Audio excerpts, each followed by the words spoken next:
이제 성전을 향해서 계단에 오르기 전에 제일 먼저 눈에 띄는 것이 이 두 기둥이 보입니다. 사실상은 그 역할이 중요하기 때문에 낭실 앞에 세워두고 있습니다만은 그 두 기둥을 구경하기 위해서 오는 것이 아니거든요. 사실상 그 안에 내전에 거룩하신 하나님의 영광에 아련을 해야 되는 것입니다. 그분 앞에 경배를 드려야 되는 것입니다.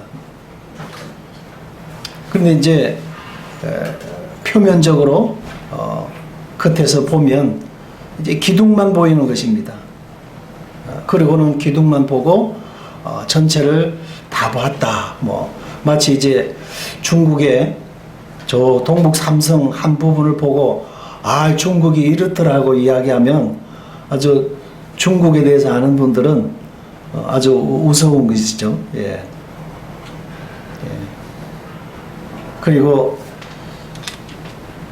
왜 이런 말씀을 드리느냐 하면 이 기둥이 중요하다 보면 기둥 자신도 모르게 중앙에 서려고 하는 유혹을 받기 쉽기 때문에 그렇습니다. 현재 이 건물 안에도 저 기둥들이 두 개 받쳐져 있네요.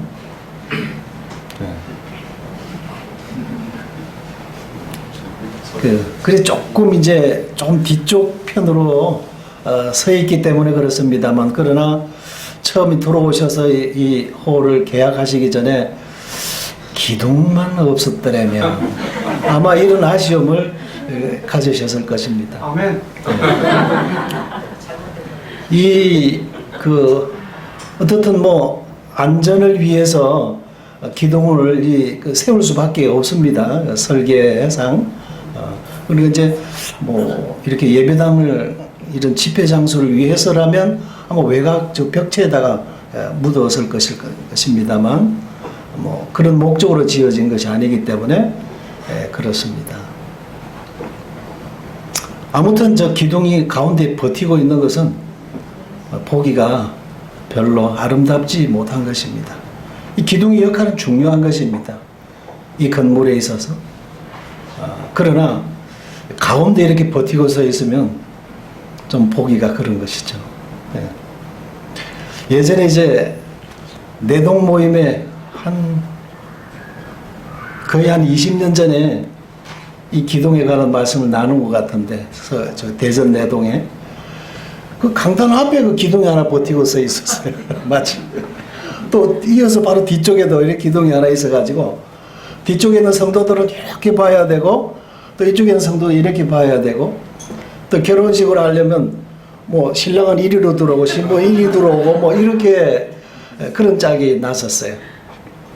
그래서 아주 참 기둥이 중요는 하지만 가운데 버티고 있는 것은 그 모양새가 아니다 하는 것이었습니다.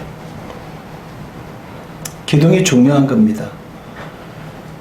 누가 이 교회 기둥들이신지를 성도들이 알아야 되는 것이 중요하고, 또 이 기둥이 해야 될 그 역할이 대단히 중요한 것입니다.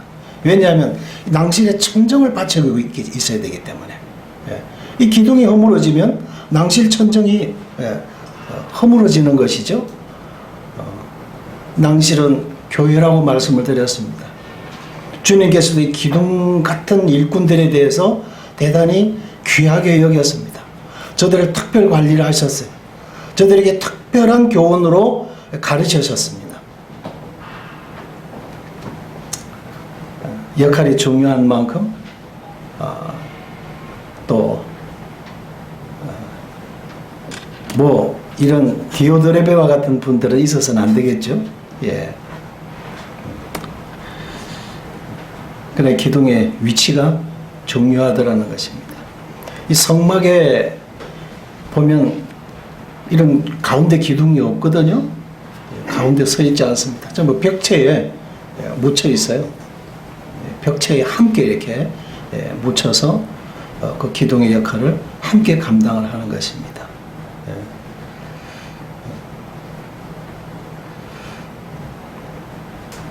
마태복음에서 23장에서 너희는 다 형제라고 주님 말씀하셨잖아요. 아비라 칭함을 받지 말라 하시고 스승이라 칭함을 받지 말라 하신 것입니다. 교회에 일만한 스승은 있어도 아비가 적다 주님이 이렇게 말씀하시면서 교회에 아비와 같고 어미와 같이 보듬어주고 살피고 저들을 보호하고 이래야 될 아비와 같은 분들이 있어야 되고 어미와 같은 분들이 계셔야 되고 그들에 의해서 바른 가르침을 받고 이 안내를 받아서 성도들이 바로 나아가야 됩니다만은 아비라 칭함은 받지 마라. 선생이라 칭함은 받지 마라. 이 서성 사자를 붙이는 것을 참 대단히 좋아했었던 것이 이제 바리새인들이 그렇게 했었잖아요. 교회 그런 일꾼들이 없다는 것이 아니죠. 아버지는 한 분이시기 때문에 그래서 너희들은 다 형제라고 하는 벽체 속에 함께 묻혀 있는 것이 아름답다 하는 것이죠.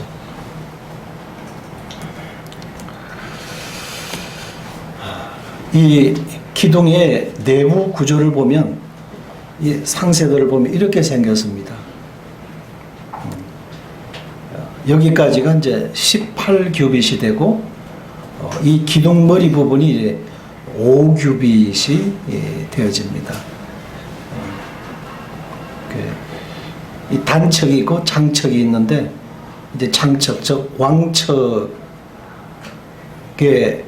인해서 1규빗당 계산해서 만들어지는 것입니다. 이렇게 이제 원통 모양으로 되어져 있고 사지노이며 이렇게 이제 그 개역 성경에 되어 있고 손가락 4개 두께라고 하는 것입니다. 이 두께가 예레미야서 52장에 가면 이 놋 기둥을 바벨론 사람들이 다 부셔가지고 바벨론으로 가져가게 되어집니다. 그리고 기둥의 구조를 우리가 상세하게 봤습니다만은 놋 기둥은 속이 비어 있었습니다. 예레미야 52장에 그렇게 나와 있어요. 그래서 그것을 이제 갈대아인들이 이것을 쇠로 다 부셔뜨려 가지고 성전을 함락하고 성전의 검은 기명들을 다 이제 싣고 갈 때 놋 기둥도 다 부셔뜨려 가지고 놋 조각으로 만들어서 그 바빌론으로 그들이 가져가서 이 전리품을 따로 보관하는 곳에다가 두었다가 나중에 이제 메데 파사가 연합해서 바빌론을 함락하고 이제 바사 제국 고레스 왕이 하나님에 의해서 감동함을 받을 때에 이 고지기 미드르닷에게 이야기해서 이들에게 다 내어주라고 성전 기명들과 이 놋 조각이며 다 예루살렘에서 가져온 것들을 다 돌려줘라. 이렇게 이제 호한 인심을 서게 하는 말씀이 에스라서 1장에 나옵니다. 물론 이제 그렇게 된 배경들이 다니엘을 통해서 그가 태어나기 전 이미 이사야서에 이 고레스라는 왕이 장차 이제 태어날 것에 대한 말씀이 이미나 예언되어져 있다고 하는 사실을 그가 다니엘을 통해서 듣게 될 때에 사실 그가 감동함을 받게 되어지고 너희들의 하나님이야말로 진짜 참 하나님이시다. 그렇게 감동을 받게 되어집니다. 이 놋 기둥이 이제 속이 비어 있는데 속이 비어야 강도가 높게 돼요. 이제 전신주 바깥에 많이 서 있잖아요. 요즘 이제 철빔으로 철제로 이제 원통으로 만들기도 합니다만 예전에 이제 다 콘크리트로 해서 그 전신주가 이렇게 많이 세워져 있는데 자세히 보면요, 참새들이 그 안으로 이렇게 꼭대기에서 안으로 들어가 집을 짓고 살아요. 그 안에 이렇게 속이 비어져 있습니다. 물론 이제 운방상 이제 가볍게 하기 위한 어떤 라이팅 홀을 들어놓은 것이 아닌가, 뭐 이렇게 생각할 수도 있겠지만, 그러나 그 강도를 높이기 위해서 속을 비워두는 거야. 속이 비어야 강도가 높아진다는 거야. 완전 통짜로 하면 더 강하지 않겠는가, 튼튼하지 않겠는가, 그렇지 않다고 하는 것입니다. 속이 이렇게 비어 있어야 그 강도가 강하다고 하는 것입니다. 그리스도께서, 하나님께서 우리 그리스도 예수님을 하늘에 있는 자들과 땅에 있는 자들과 땅 아래에 있는 모든 자들로 예수의 이름에 꿇게 하셨는데, 우리 주님이 철저하게 자신을 비우신 이유이기도 한 것입니다. 모든 것 다 아버지 하나님으로부터 말미암고 그분의 은혜의 능력으로 말미암았음에 대해서 모든 것, 적은 것 하나, 모든 것에 대해서 아버지 하나님께 의지하고 의탁하고 의뢰하고 참 자신을 철저히 비우셔서 기도드리시는 이런 참 이 종의 모습을 우리 주님이 참 가지셨습니다. 이 사도 바울 자신도 그가 뭐 육신적으로 자랑하려면 자랑할 거리들이 너무 많았다라고 이 빌립보 3장에 말씀하고 있습니다. 히브리인 중에 히브리인이라 그랬어요. 또 유대 지파 가운데서 베냐민 지파라고 그랬어요. 이스라엘 지파 가운데 제일 막내 지파인 베냐민에 대해서 왜 그들이 그런 우월감을 가지고 있고 어떤 그 프라이버시를 그들이 가지고 있었느냐. 다른 형제 지파들은요, 다 객지에서 태어났어요. 그러나 이 베냐민만큼은 그의 어머니 라헬의 복중에서 이 베들레헴 에브랏 가까운 그 길이 험한 그곳에서 베냐민이 노중에 이제 태어났습니다. 그 난산으로 인해서 라헬이 이제 죽을 때에 너는 베논이라 했는데 야곱이 아니다, 베냐민이다, 이렇게 이제 이름을 칭해 줬는데, 다 이 바단 아람에서 태어났지만 베냐민만큼은 약속의 땅에서 태어났다 이거예요.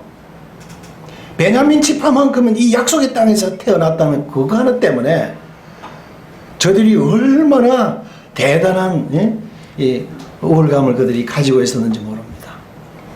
그래서 다른 그 열 지파 형제들하고 베냐민 지파하고 나서 사사기에서 싸우잖아요. 전쟁까지 붙어요. 그들이 완전히 이제 베냐민 지파가 한 지파가 골이 나서 시가 말을 정도로 싸웠는데도 끝까지 저들이 항거했던 것을 보게 되죠. 그래서 그 베냐민 지파에 대한 대단한 그들은 자존심을 가지고 있었습니다. 그래서 이 사도 바울이 베냐민 지파라고 할 때에 뭐고 대단하냐, 그런데 사실 그들에게는 대단한 것이었습니다. 이 베냐민 지파요. 바리새인 중에 바리새인이요. 이 힐렐의 문화였거든요. 그래서 이 바리새파 가운데서도 이 힐렐의 문화 생기면 또한 대단한 어떤 그런 이 자긍심을 그들이 가지고 있었습니다. 율법으로는 흠이 없는 자다. 뭐 온전한 율법을 지킬 만한 인생들이 있겠습니까만, 그러나 가장 율법에 준한 삶을 저들이 살기를 그들이 원했던 사람이라는. 그러나 예수 그리스도를 발견하고 그 모든 것이 다 하찮은 것으로 여겨졌고 배설물로 여겨버렸다는 것이었어요. 그때 이후로 사도 바울은 육신의 자랑거리를 다 보이겠습니다. 오히려 자신에게 약점, 자신에게 가장 취약한 부분이 무엇인가, 내가 강할 때 그리스도가 약해진 것을 그는 깨달았던 거죠. 보잘것없는 것, 이거 자존심 세우기 때문에 주님이 가려지고 주님이 약해지는 것을 그가 깨달았던 것이었어요. 철저히 자기를 낮추고 주님을 높이는 이 삶을 살기를 원했던 것이었습니다.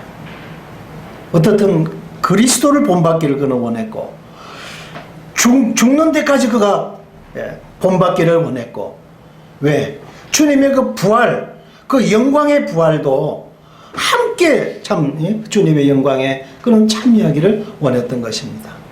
사실상 대단한 포부죠. 그래서 그는 헤아려 인생으로서 누릴 수 있는 분복인 결혼도 그는 포기하고, 아내를 거느리고 자녀를 낳으며 살아갈 수 있는 나그네로서의 분복, 이것마저도 그는 다 반납해버리고 오직 주님처럼 그런 살아가기를 원했던 것입니다. 고린도후서 13장에서 우리 주님의 약하심에 대해서 사도 바울이 강조하고 있습니다. 그리스도께서 약하심으로 십자가에 못 박히셨으나 하나님의 영광으로 살으셨다. 주님의 강한 면을 우리에게 나타내셨더라면 우리가 어떻게 하나님의 은혜를 우리가 입을 수가 있었겠습니까?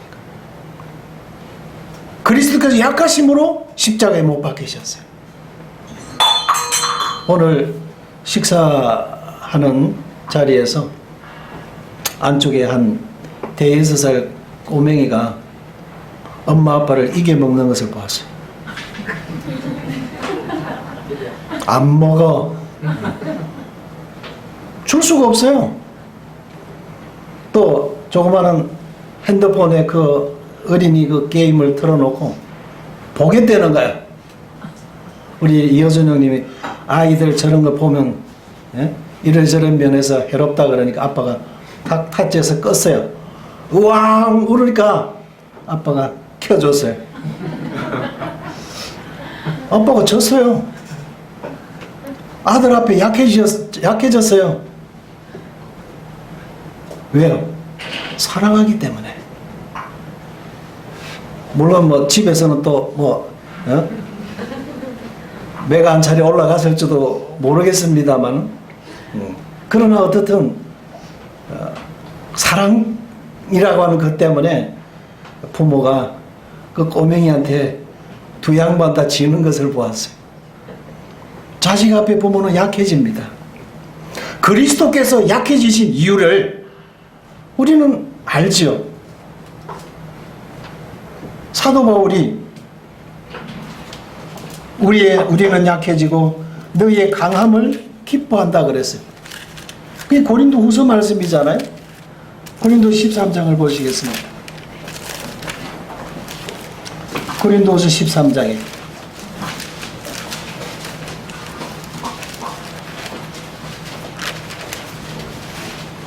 고린도 13장 4절에 그리스도께서 약하심으로 십자가에 못 박히셨으나 하나님의 능력으로 살아계시니 우리도 그 안에서 약하나 너희에게 대하여 하나님의 능력으로 그와 함께 살리라. 9절에 우리가 약할 때에 너희가 강한 것을 기뻐하고 또 이것을 위하여 구하니 곧 너희가 온전하게 되는 것이라.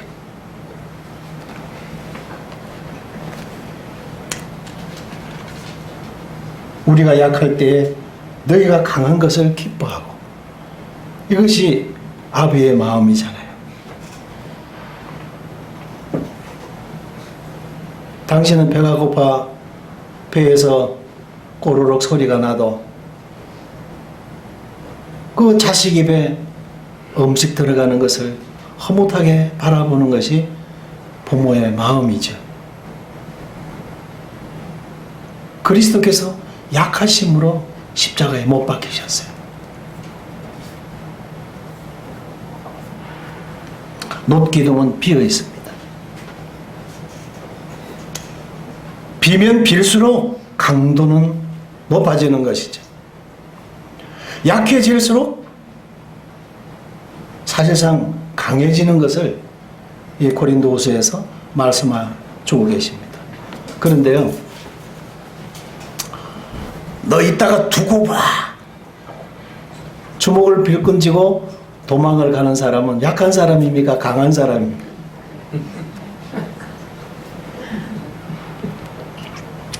제 친구들 중에 아주 이 태권도 사범들, 그 다음에 이제 뭐 그 유도 사범, 뭐 이런 이제 친구들이 있었는데, 한 번씩 이제 친구들과 공원에 나가면 그냥 좀 껄렁껄렁하는 아이들이 그때 당시만 해도 뭐 좀 이 뭐 담배값 뺏기 위해서 이제 시비를 걸고 옵니다. 그런데 이 유단자들이 절대로 자기의 강함을 나타내지 않습니다. 제대로 익으면 그래요. 아이고, 예, 형님, 죄송합니다. 뭐 이러고, 아이고, 뭐 그러지 마십시오. 뭐 이러고 차라리 있으면 한 푼을 주고 말지, 뭐 거기서 뭐 좀 주먹 좀 서고, 뭐 바짝 들어서 내던질 수 있다고 거기서 실력을 자랑하지 않더라고요.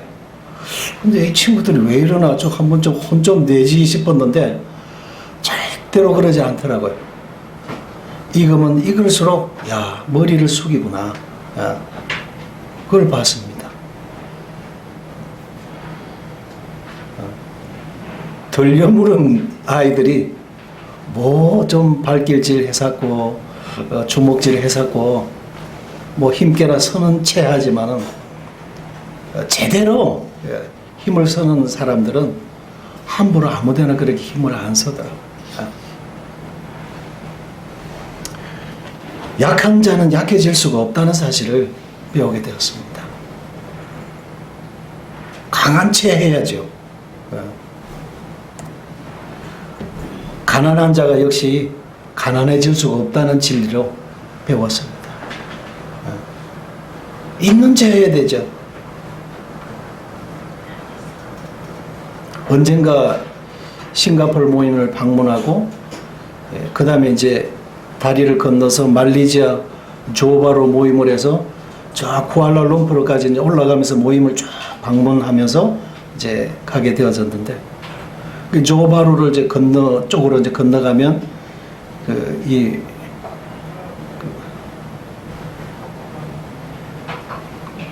그럼 뭐라 그러죠? 더티프리 해가지고 면세점, 예. 면세점이 있는 데를 이제 구경을 시켜줬어요. 행보 몇십 년 전만 해도 일본에 가보면 구경할 게 너무 많았습니다. 전부 신기한 제품들이고 그런데 언제부턴가 우리나라도 그 가봐요. 별로 구경할 게 없어요. 우리나라도 쟁쟁한 제품들이 많으니까요. 근데 그때만 해도 좀 그랬었어요. 근데 이렇게 한 바퀴 둘러보는데 관광차 한 대가 싹 들어왔는데 아이 보니까 한국 사람들이에요. 줄 들어와서 나가는데 전기밥솥 2개씩 들고 뭐 그냥 다 누구누구 뭐 어쩌고 선물해야 된다 그러고 그냥 매장이 훅 다 비워버렸어요. 소위 이제 싹쓸이 관광을 하는 거예요. 한국 사람도 싹 들어오고 나니까 매장이 진열대가 엉망이 비워버리더라고요. 없으니까 있는지 하는 거예요. 없으니까 있는지 하는 거예요. 있는 국가에서 와서 그 보고 안 가져가거든요. 그런 덩치 큰 것들을 어떻게 촌스럽게 가져가요?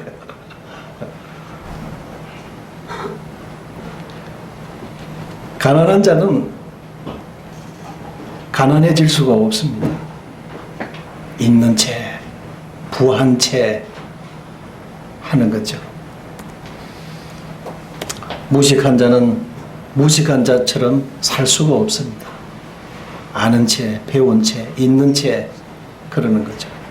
그리스도께서 약하심으로 십자가에 못 박히신 이유는 주님은 강하신 분이시고 주님은 모든 것을 넉넉하게 소유하고 계신 분이시죠.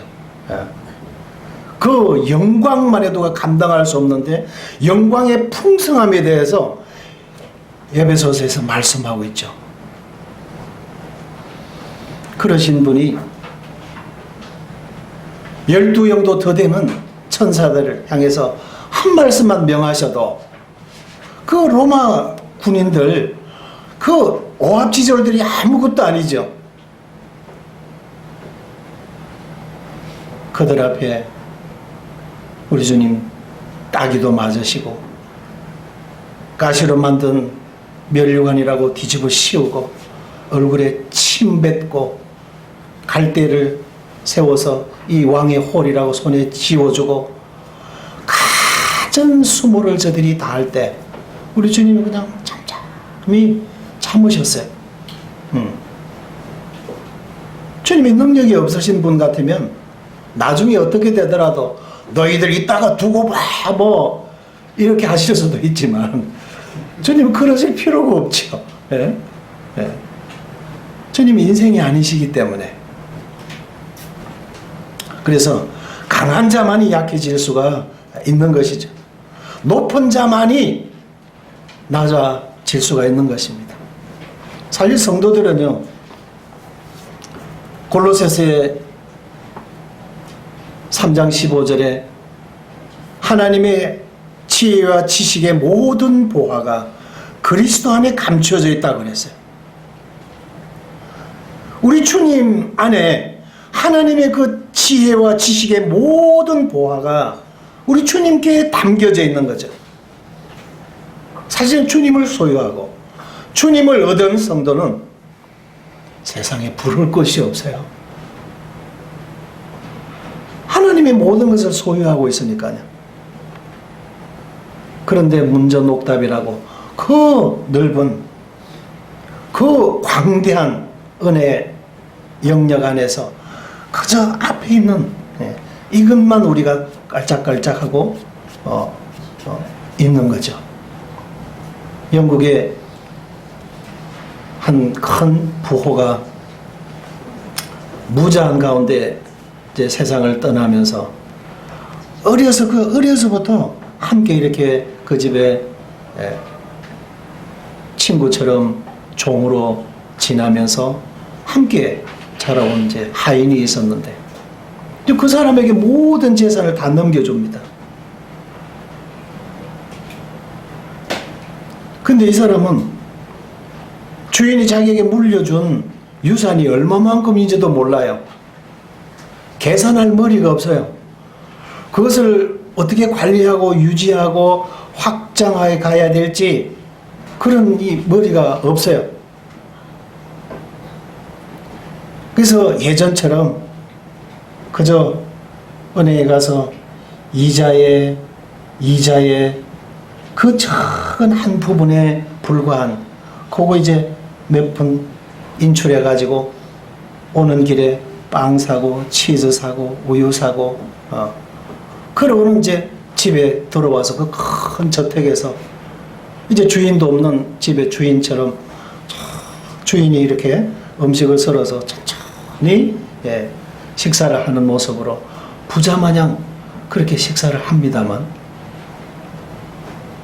모든 것 그 엄청난 유산을 그가 물려받았지만 그것이 얼마만큼인지 모르는 가운데 그저 일용할 먹을거리만 겨우 사다가 먹고 그렇게 있다가 그 사람이 죽었고 그 모든 재산은 국고로 이제 환수가 된 그런 이제 내용의 글을 읽은 적이 있는데요.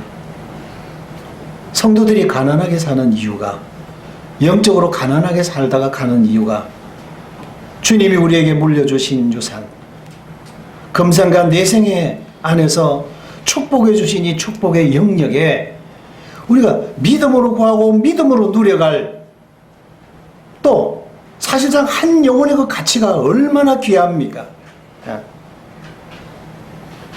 우리가 헤아려서 주님이 우리에게 믿음 안에서 믿음으로 누려야 될 이 영광의 이 땅에서의 또한 기업들을 제대로 우리가 누리지도 못하고 관리도 못하고 하나님의 지혜와 지식에 그 모든 보화가 그리스도 안에 감추어져 있다고 한 말씀은 보면서도 얼마만큼의 무진장인지, 끝도 없는 그 영광의 광대함에 대해서 그저 그냥 조금 지역교회에서 조금 배우고 있는 것, 그것도 현실이라고 하는 큰 이 벽에 부딪혀 가지고 조금 그냥 그저 흉내만 내고 이러다가 참 우리가 주님 앞에 참 서지 않을까 하는 그런 아쉬움과 안타까움이 있습니다. 아무튼 이제 기둥의 구조 가운데 기둥은 속이 피어 있다. 우리가 비움은 강하다고 하는 이유를, 이 비밀을 우리가 이 말씀을 통해서 배워야 되겠다 하는 것입니다. 이제 튼튼한 기둥이 되려면 고린도서 12장 9절로 10절, 아까도 잠깐 말씀을 드렸습니다만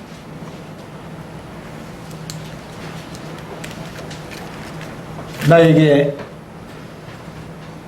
이루시기를 내 은혜가 내게 족하도다. 이는 내 능력이 약한 데서 온전하여 짐이라 하신지라. 그러므로 도리어 크게 기뻐함으로 나의 여러 약한 것들에 대하여 자랑하리니 이는 그리스도의 능력이 내게 머물게 하려 함이라. 튼튼한 기둥이 되려면 자신의 약한 것을 자랑하라 하는 것이었습니다. 그리고 능력 주시는 자 안에 늘 머무르는 삶을 살아라. 모세는 내가 아니고 하나님이심을 배우는데 많은 그가 수업료를 지불했습니다. 바로가 부여해준 그 40년간의 권세와 계급장과 어떤 그 세도 그 권세에 있어서 그는 이스라엘 역사의 뒤뜰에서 40년간 버리면서 다듬어졌습니다.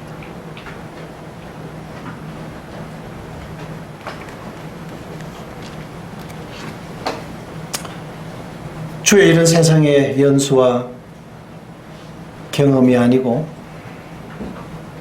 주님께서 주님의 일을 위하여 맡겨주신 은사를 따라 섬기는 것이다 하는 것입니다.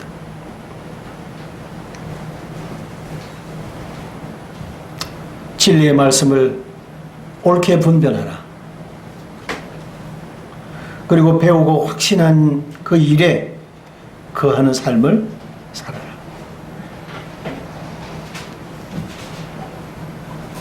사도 바울은 튼튼한 기둥이 되는 비결을 그가 알았습니다. 아무나 내 면류관을 빼앗지 못하게 하라. 이기는 자는 내 하나님의 성전에 기둥이 되게 하리라. 이제 낭실 기둥에 대해서 조금 더 말씀을 드리겠습니다.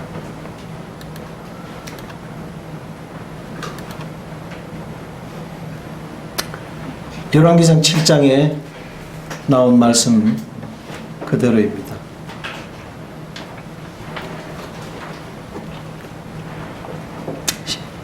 16절 이하에 또 놋을 녹여 부어서 기둥머리를 만들어 기둥 꼭대기에 두었으니 한쪽 머리의 높이도 5 규빗이요 다른 쪽 머리의 높이도 5규빗이며 기둥 꼭대기에 있는 머리를 위하여 바둑판 모양으로 얽은 그물과 사슬 모양으로 따은 것을 만들었으니 이 머리에 7이요 저 머리에 7이라. 기둥을 이렇게 만들었고 또 2줄 석류를 한 그물 위에 둘러 만들어서 기둥 꼭대기에 있는 머리에 두르게 하였고 다른 기둥 머리에도 그렇게 하였으며 주랑 기둥 꼭대기에 있는 머리의 4규빗은 백합화 모양으로 만들었으며 이 2 기둥 머리에 있는 그물 곁 곧 그 그물에 공같이 둥근 것으로 돌아가며 각기 석류 200개가 줄을 지었더라. 자, 이렇게 보시면 됩니다. 이제 놋기둥 야긴과 보아스가 세워져 있고 그 위에 5규빗 되는 둥근 공 같은 것으로 만들어서 그 위에 얹어라. 그리고 그물 같은 것으로 덮고 그 다음에 그 그물을 7마디로 묶어라 하는 것이고 그 다음에 석류 200개가 한 줄에 100개씩 해서 2줄 200개 석류가 그 줄에 얽은 줄에 달려있게 하라. 그리고 기둥 머리의 꼭대기는 이제 백합화가 이렇게 피어있는 모양으로 하라. 그리고 밑에서 보면 백합화가 이렇게 입을 벌리고 있고 이제 거물처럼 올기설기한 이 거물이 덮여 있고 7마디 줄이 거물 주위로 매듭으로 묶어져 있고 200개 석류가 이렇게 매달려 있다 하는 것입니다.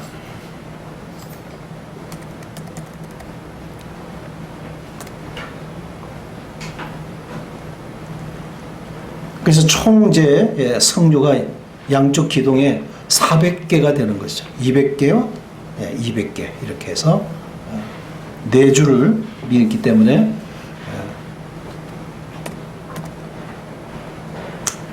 이것이 이제 낭실 기둥의 식양이다 하는 것입니다.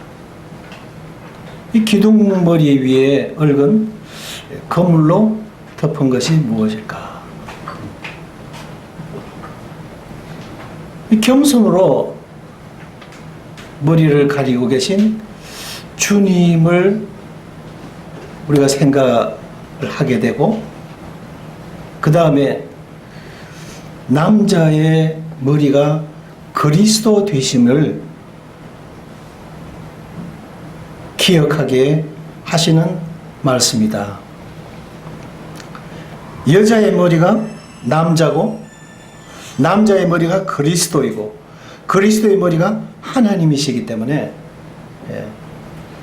여자의 머리를 가리는 것은 남자의 머리를 가리는 것이라는 거죠.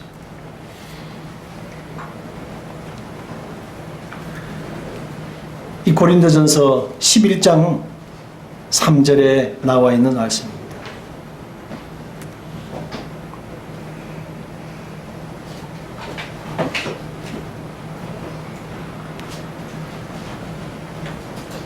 떡을 가지사 축사하신 후에 그 떡을 주님이 나누어 주셨는데 여기서 우리 주님이 이 모든 능력의 근원이 아버지 하나님께로부터 말미암은 것만 말씀해 주고 계시지 여기에 주님 자신을 결코 드러내시지 않고 계십니다. 또 나사로의 무덤에 이르르셔서도 돌을 옮겨 놓아라. 그 돌을 옮겨 놓았을 때 예수님께서 기도하셨습니다. 하나님의 영광을 나타내 주시라고. 이런 여기에 둘러선 이들을 위해서 위함임을 주님이 기도하셨습니다. 하나님은 어지러움의 하나님이 아니시고 하나님은 질서의 하나님이심이 고린도전 14장에서 말씀해 주고 계십니다. 그래서 여자는 머리에 너울로 그 자신의 머리를 가려라. 자신의 머리를 가리는 것은 자신의 머리가 되는 남자를 가리는 것이에요. 교회 안에 남자들이 가려져야 되는 것이죠. 그래야 그리스도가 드러나는 것입니다.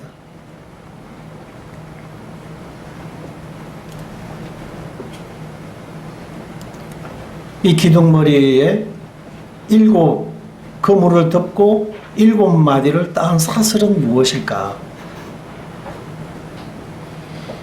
7 사슬에 묶인 머리는 온전한 붙들림이다. 이 7이 완전한 숫자예요. 7마디로 매듭으로 꽁꽁 이제 그 머리를 덮은 그물이 벗겨지지 않도록. 요즘은 좀 젊은 일꾼들이 모임을 이루어가고 있는 모임들이 좀 너울을 의미를 조금씩 이제 퇴색을 시키고 뭐 말씀을 전하는 자매나 기도를 대표하는 자매만 그 너울을 서야 된다. 뭐 이런 식으로 가르치고 있기도 한 모임들이 있고 뭐 그런 것에 대해서 뭐 원어가 어떻고 영어상으로 어떻고 사실 그랬으면 11장이 그렇게 장황하게 너희들 알아서 해라 이렇게 해버리시지 그 너울의 주요성을 그렇게 많은 말씀을 하실 필요가 없잖아요. 근데 구구하게 쓰지 않기 위해서 그렇게 하는 모임들이 이 경기 지역에도 있는 것을 보게 됩니다. 요즘 그런 누룩이 저 영남 지방에도 튀었어요.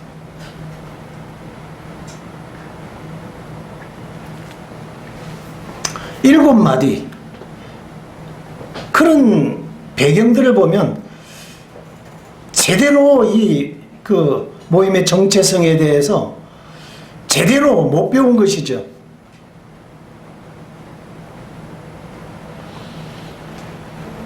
이 완전한 구속을 말씀하고 있습니다.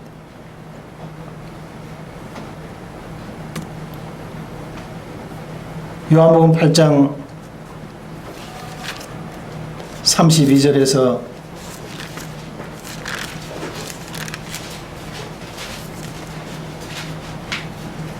진리를 알지니 진리가 너희를 자유케 하리라 그러셨는데 너희를 자유케 하려고 주신 자유로 육체의 기회를 삼지 말고 서로 종노를 하여 섬기라. 이것이 서울 대학로 모임 홈페이지 첫 글귀이기도 하더군요.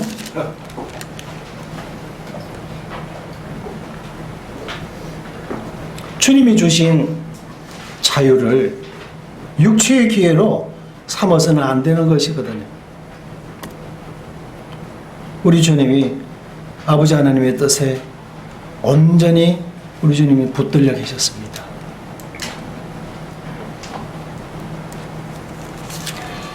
사도 바울도 로마서 1장 1절에 예수 그리스도의 종 바울은 복음을 위하여 택정함을 입었으니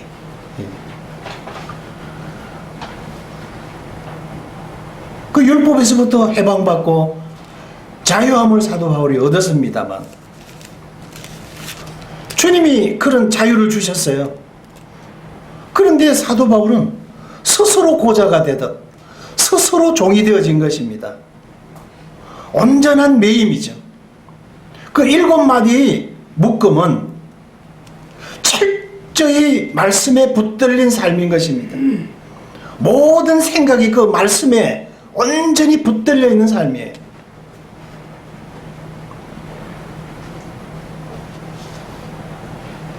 그래서 뭐 서벤트가 아니라 그냥 자기 자신을 둘러서로 로마서 1장에서 나타내고 있잖아요. 노예예요. 주님의 소유라는 것입니다. 다른 어떤 이의를 제기할 자기 자체가 없는 자예요. 그런 스스로 그리스도의 종이 되어진 거죠. 그 사랑의 완전한 노예가 된 거죠.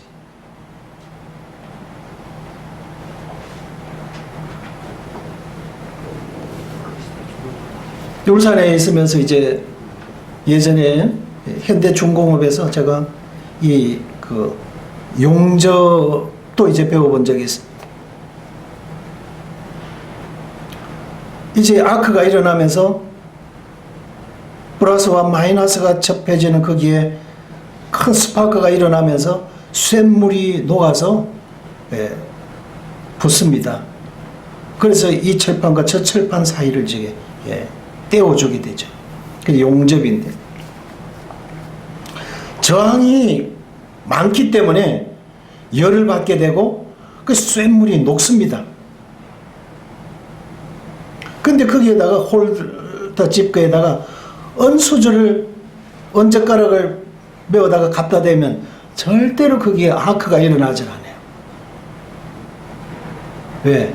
저항이 없으니까. 왜 열을 받고, 왜 어떤 사람은 뭐 뚜껑이 열린다고 합니까? 불순종하려는 내 안에 그런 저항이 있어요. 말씀의 원리는 옳지만 그런 현실과는 너무나 격차가 있다는 거예요.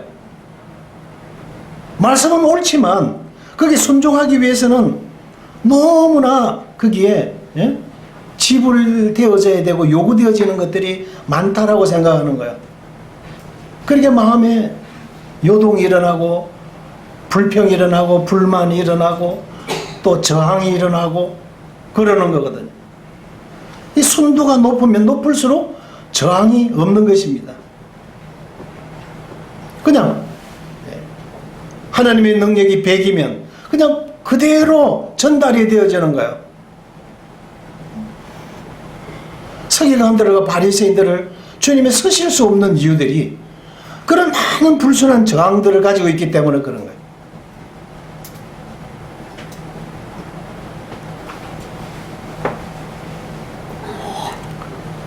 우리 주님께서 아버지 하나님의 뜻에 온전히 순종되어져 계심으로 아버지 하나님의 은혜와 영광이 우리 주님을 통해서 제대로 드러나신 거죠. 사도 바울이 그 주님을 닮기 위한 모든 삶에 자신을 쳐서 복종시켜 드렸기 때문에 참 주님의 모습이 바울의 생애를 통해서 많이 드러난 것이죠.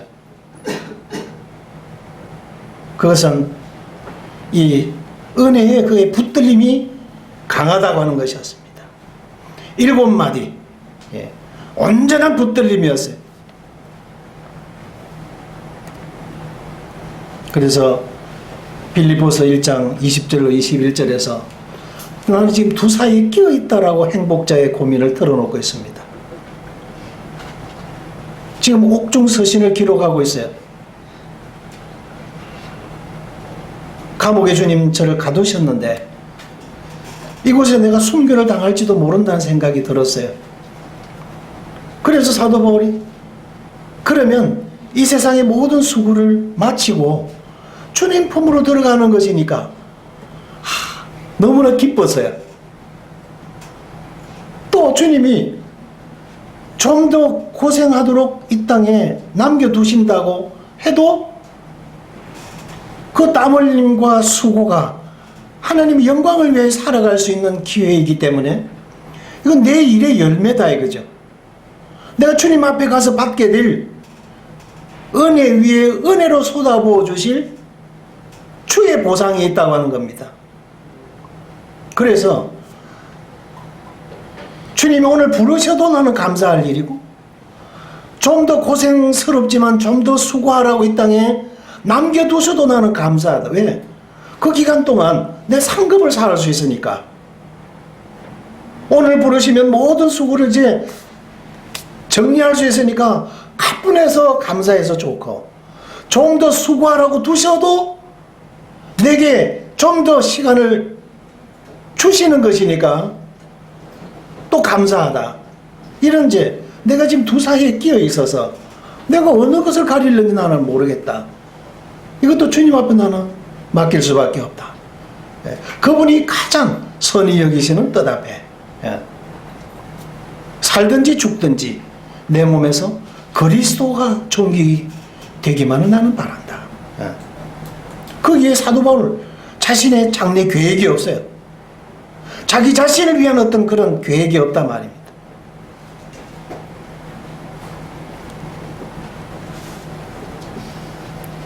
완전한 사랑 가운데서 완전한 일치. 기둥머리에 두 줄 성류가 200개가 이렇게 매달려 있습니다. 이 성경을 보여주고 캐다는 형제한테 한번 그려보라 그랬더니 이렇게 작품을 만들어냈어요. 성류, 진실이라는 뜻을 가지고 있습니다. 그러나 껍질을 까고 칸칸이 막아져 있는 방들마다 빈 공간이 없죠. 꽉 생명을 상징하는 알알들이 꽉 채워져 있습니다. 어떤 방은 좀 개체수가 많고 어떤 방은 그 숫자가 알알 숫자가 좀 적을 수도 있어요. 하나의 우주적인 교회를 보편적인 교회를 말씀해 주기도 하는 것입니다.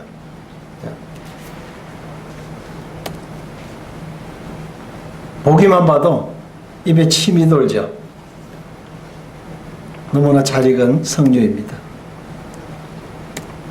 기둥머리에 두 줄 성류. 대제사장이 입는 에봇 하단에 성류 방울이 있고 금방울이 있고 성류 방울이 있고 또 금방울이 있고 이렇게 해서 대제사장이 이제 성소에 들어가서 섬길 때에 거기는 쉴 수 있는 의자가 없어요. 계속 여기 갔다가 그 다음에 저기 갔다가 계속 움직입니다. 바깥에서 들으면 이 금방울 소리가 성류방울에 의해서 달랑달랑달랑달랑달랑 안에서 움직이는 소리가 들립니다. 그것이 정지되면 죽은 거예요.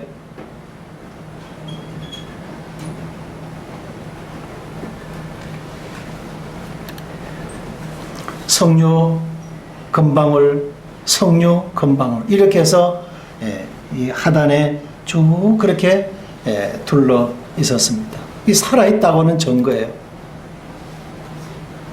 죽으면 전내 방울 소리가 없고 그래서 이 대제사장이 들어갈 때 다리에 줄을 묶고 들어간답니다. 그래서 소리가 나지 않으면 바깥에서 줄을 당겨요. 죽었으면 이렇게 안에 들어갈 수가 없거든요. 그래서 바깥에서 이렇게 끌어내야 돼요. 오순절 이후에 많은 영혼들의 회개와 예수 그리스도를 개인의 구주로 영접하고 구원받는 이 새 생명들의 주님께로 돌아오는 역사의 소리가 있었습니다. 성류가 금방울을 쳐서 내는 소리였습니다.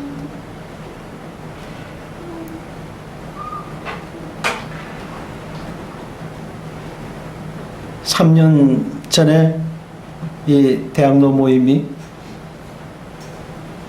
16명의 성도님들이 함께 기도하는 가운데 천거받고 대학로 교회가 3년 전에 이렇게 모임이 세워진 것을 합니다.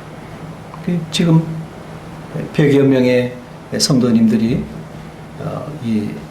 모이신다 하셨는데 참 배가의 배가를 그 역사를 주님 이루어 주셨습니다. 이 역사가 주님 앞에 울려 퍼지는 성류방울과 금방울의 살아있는 소리죠. 그 구원의 역사가 없다고 하는 것은 그 교회는 정체되어져 있고 침체되어져 있고 살았다고는 이름은 가졌으나 죽은 교회와 방불한 것입니다.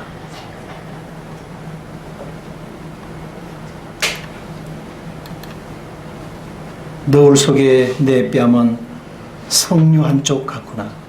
이 아가서 4장에 나오는 말씀입니다.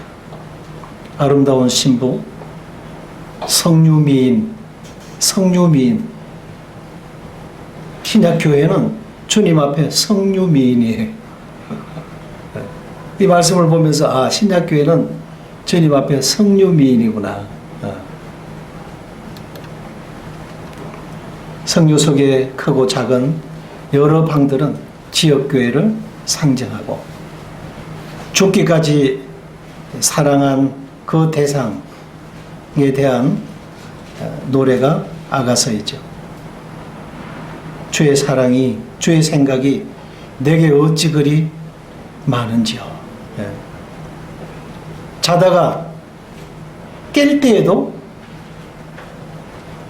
밤새 주의 은혜를 어떤 은혜들을 입었는지를 헤아려 보다가 잠이 들었는데 자다가 일어나서 또 헤아려도 못다 헤아리는 은혜입니다 라고 시편 기자는 고백하고 있습니다. 물은 너희를 범하는 자는 그의 눈동자를 범하는 것이라고 신명기 32장에서 그렇게 말씀해 주고 있습니다. 그의 눈동자를 건드린다.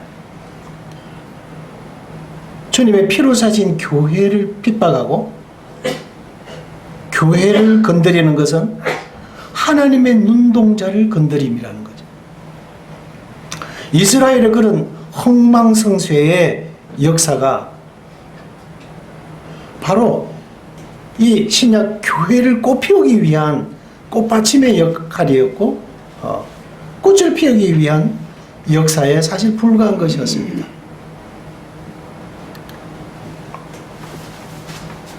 날마다 사도 바울 속에 눌리는 일, 여기에 대해서 고린도후서 11장에 말씀하고 있는데 그 앞에 그가 무수히 많은 고난받았던 것, 3번 태창으로 맞고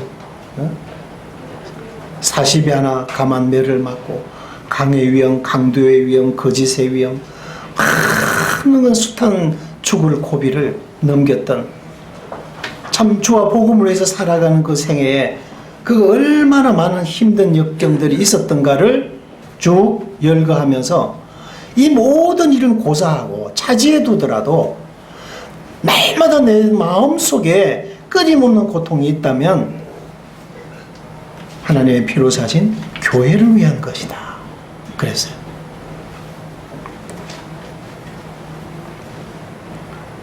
잃어버려진 영혼들과 또 교회를 생각하고 자신의 목숨조차도 돌보지 않은 기둥을 주님은 지금도 찾고 계신 것입니다.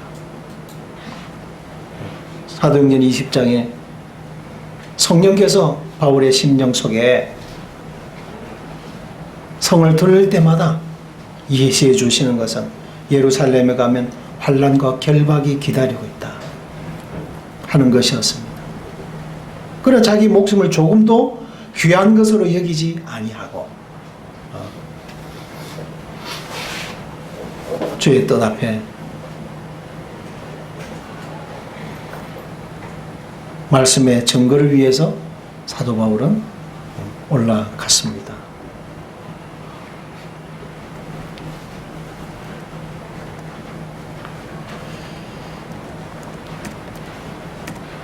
이제 기둥 꼭대기에 아름다움의 절정은 이 백합화 형상이었습니다. 신부도 동일한 고백을 아가서 2장에서 하고 있는데요. 나는 사륜에 수선하여 골짜기의 백합화로구나. 이 사랑하면 닮고 싶어 하고 사랑하면 서로 그 삶이 닮아갑니다. 우리 자매와 저는 아주 정반대입니다. 척 보면 보이죠. 반찬도 지글지글 니글니글한 걸 좋아합니다. 저는 그냥 담백한 걸 좋아해요. 그러나 함께 살아가면 이렇게 반반씩 닮아가요. 이제 제가 그런 걸 잘 먹습니다. 또 제가 좋아하던 것 자매도 이제 잘 먹습니다. 사랑하면 닮고 싶어하고 닮아갑니다. 이 신랑의 고백에 대해서 이 술람미 여인도 이 신랑의 고백과 같은 함께 합창을 하며 고백을 하는 장면이 이 아가서의 말씀이죠. 나의 사랑하는 자는 내게 속하였고 나는 그에게 속하였구나.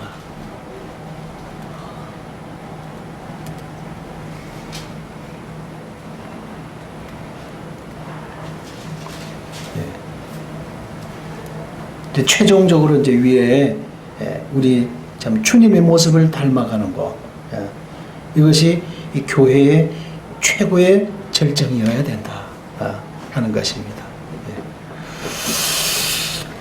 이상으로 낭실과 이 두 기둥에 대해서 3시간에 걸쳐서 말씀을 드렸습니다.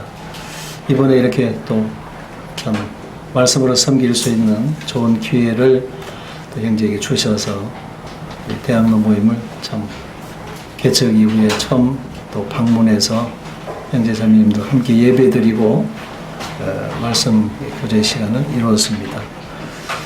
이 기둥 오늘 배운 말씀처럼 참 하나님의 성전에 참 튼실한 기둥들이 많이 세워지시기를 바라고 또 속들이 많이 비워진 기둥들이 되시기를 바랍니다.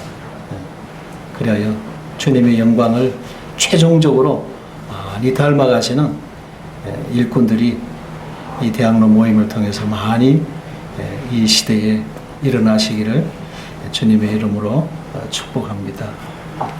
이상으로 마치겠습니다. 감사합니다.